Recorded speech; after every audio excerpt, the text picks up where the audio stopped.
नमस्ते। पैसे बचाने की बात आती है तो हम सब न जाने क्या क्या सोचते हैं, है ना? लेकिन क्या हो अगर सबसे बड़ा और सबसे आसान तरीका हमारी नज़रों के ठीक सामने हो? जी हाँ, आज हम एक ऐसे ही सरल से पर बहुत ही शक्तिशाली रहस्य से पर्दा उठाने वाले हैं। चलिए समझते हैं इसकी पूरी सच्चाई। तो सवाल ये है कि बचत का ये जो सबसे बड़ा रहस्य है, वो आखिर छिपा कहाँ है?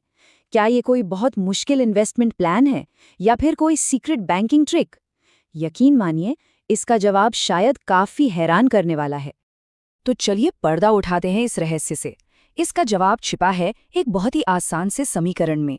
एक ऐसा समीकरण जिसमें किसी की भी फाइनेंशियल हालत को बदलने की ताकत है। बिल्कुल सही। ये शक्तिशाली रहस्य कहीं दूर नहीं बल्कि हमारे अपने ही घर में, हमारी अपनी रसोई में मौजूद है। बस जरूरत है इसे पहचानने की। और ये रहा वो समीकरण। घर पर खाना बनाना बराबर है बचत। मतलब ये कोई राय नहीं, ये एक सीधा साधा फाइनेंशियल फैक्ट है। हर बार जब घर में खाना बनता है तो असल में पैसे बच रहे होते हैं।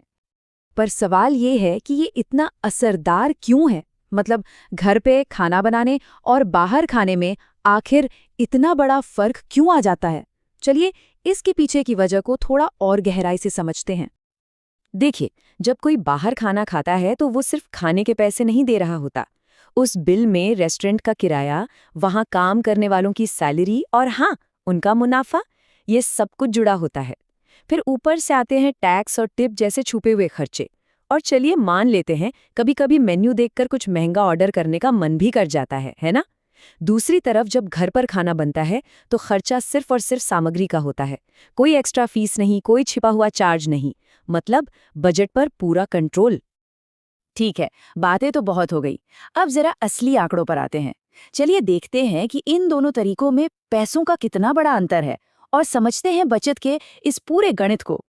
ये चार्ट सब कुछ साफ साफ दिखा रहा है। एक तरफ रेस्टोरेंट के खाने का खर्चा और दूसरी तरफ घर पर बने खाने का। देखिए कितना बड़ा फर्क है, जमीन आसमान का। अक्सर तो ऐसा होता है कि वही खाना घर पर बनाने में 1/4 या उससे भी कम पैसे लगते हैं। और ये जो अंतर है ना, ये सच में बहुत बड़ा है। एक बार में देखने पर ये बचत शायद छोटी लगे, लेकिन इसका असली जादू तो तब दिखता है जब ये एक आदत बन जाती है। जरा सोच कर देखिए, अगर हफ्ते में सिर्फ 2 बार भी बाहर खाने के बजाय घर पर खाना बनाया जाए और मान लीजिए हर बार करीब 400 रुपये बचते हैं, तो साल के आखिर में ये रकम 40,000 रुपये से भी ज्यादा हो जाती है ना कमाल? छोटी छोटी आदतें और कितना बड़ा असर। तो ये जानकारी तो बहुत काम की है, पर सबसे जरूरी सवाल तो ये है कि इसे अपनी जिंदगी में उतारा कैसे जाए। चलिए अब इस पर बात करते हैं कि बचत की इस आदत को शुरू कैसे किया जा सकता है। और अच्छी बात यह है कि शुरुआत करना बहुत ही आसान है। पहला स्टेप, छोटी शुरुआत करें। एक साथ सब कुछ बदलने की जरूरत नहीं है, बस हफ्ते में एक एक्स्ट्रा मील घर पर बनाने का टारगेट रखिए। दूसरा स्टेप, पहले से प्लानिंग करें। पूरे हफ्ते के खाने की प्लानिंग करने से अचानक बाहर से कुछ ऑर्डर करने का मन नहीं करेगा। और तीसरा और सबसे मजेदार स्टेप, इस बचत को एंजॉय करें। देखें कि ये पैसा कैसे बढ़ रहा है और सोचें कि इस पैसे से अपने सपनों को कैसे पूरा किया जा सकता है। और आखिर में हम इस सबसे जरूरी सवाल पर आते हैं। देखिए, पैसे बचाना सिर्फ पैसे जमा करना नहीं होता। असली बात तो ये है कि उस पैसे से किसी के लिए क्या क्या मुमकिन हो सकता है।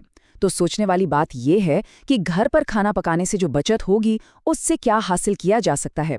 एक शानदार छुट्टी, कोई नई स्किल सीखना या फिर फाइनेंशियल सिक्योरिटी का सुकून? इसका जवाब हर किसी के अपने हाथ में है।